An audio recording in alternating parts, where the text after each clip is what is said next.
youngest, Sarah, has a rare metabolic disorder, glutaric aciduria type 1.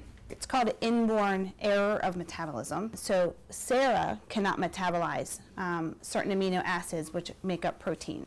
And because of the inability to metabolize protein, whenever her metabolism is interrupted, like she's sick, has a fever, has vomiting or diarrhea, she's at risk of having a stroke. And she did have a stroke when she was 5 months old because of the glutaric aciduria type 1, which then caused the cerebral palsy.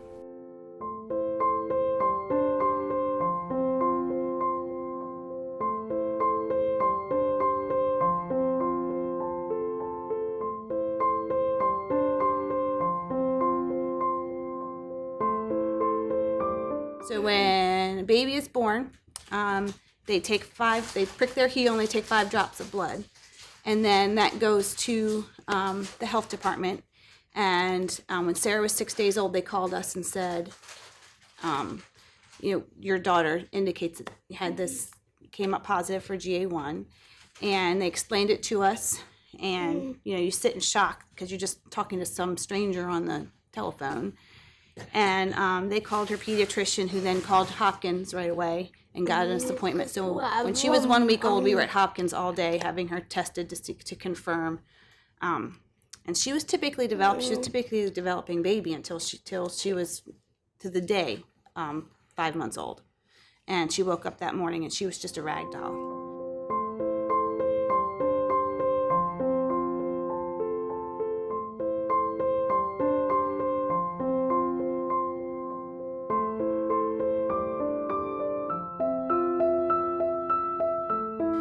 I met Ed Slattery in his son Matthew and my daughter Sarah were both in the specialized transition program at Kennedy Krieger. And when you are in that program, the kids kind of go into whatever area they're working in at the moment, the gym or the kitchen or the classroom at STP, and the parents just kind of hang out in the hallway.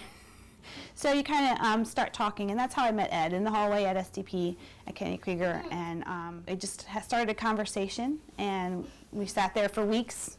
Sarah was in the program for about 6 weeks, so we just kind of sat there and talked, and part of our conversation was about how, we had to find a new normal. One of the things that makes it hard is the small hallway and a really small doorway to the bathroom. And the bathroom's too small for me to even put her in a wheelchair and bring her in here. So she's really relaxed right now, which is good. Because you didn't hit your head on the doorway, right? So, all right.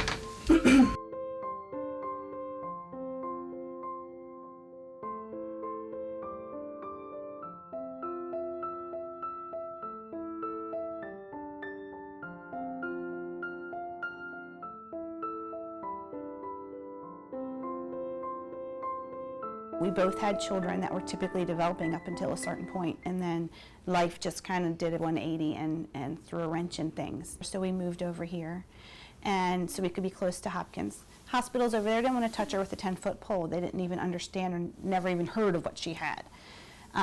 So a lot of our conversation was about, kind of having to find a new normal, and how it's not always easy to do that, and not just having to deal with it, the mental aspect and the emotional aspect of it, but just the logistical aspect of it.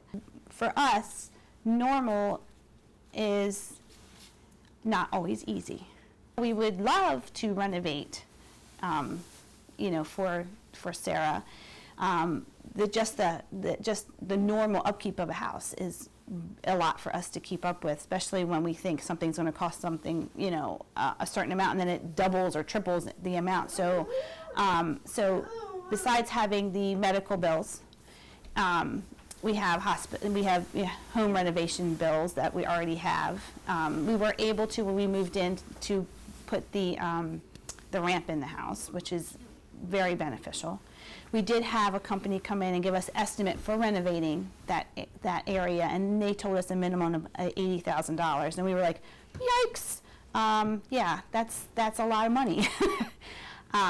Patrick my husband works 2 jobs, I work part-time so that we can, kind of stay ahead of the game.